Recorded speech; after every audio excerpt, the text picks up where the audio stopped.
pa lumakas. At sa nga na iniisip mo nagkakalas-kalas. Nagkakamali ka, eto kami, buo pa rin, matatag pa rin. Di mo kaya bumagay, karangalan nagbibig pa rin. Sa akin mulit magtabak sa bakuran ng aming pundasyon. Sa ngayon ay wag mong isipin na isang ilusyon, na kung bakit muli bumuo ng ingay at panibagong tugma. Ito ang version na di mo naisip na muli magagawa. Ang iwasahin na buhon sa damdamin, muling magbuklod at tawakan ang di tuloy sa atin.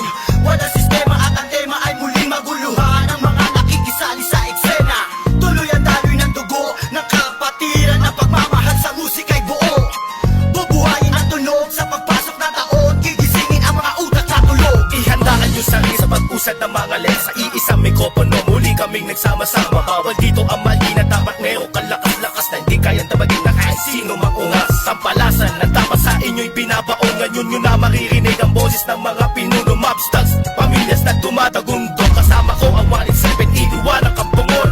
Muli nagbabalik, mikropono ay hinawakan sa lugar na kinamulatan. Muli nang masisilayan ang mga tunay na partikan na pagdating sa mga banatan. Mga kumakalabas sa amin, buhay namin babalatan. Polo dot, walang pangalan, 187 mobsters. Maraming mga haters, puro kupal na maangas. Hindi nakakatakas mga critics na invento, pagkat nandito na ang mga tunay na eksperto. Ang panibugo at pangligalig na pumulupot sa leeg, di naging hadlang upang manatili ang pagtikom ng bibig. Lumaganap man ang maling balita, kinahiligan ng mga walang pakundangan, magparatang na kinabiliban ng tanga. Handang manghilang pagbaba upang sila naman ang umangat, pagkat akala nila wala nang kinabilangan kung pangkat. Ng mga nagangat sa musikan sa pedestal ay iniluklok upang ibukod ang mga bukok sa hindi nabubulok. Kami yun. Sa paghawak ko ng mikropono, mga makatamatikas to, pinapadalig pa rin ito bilang isang 87. Nagsimula ang mga sundalo para niya kaya todo. Minahal na ang larong ito.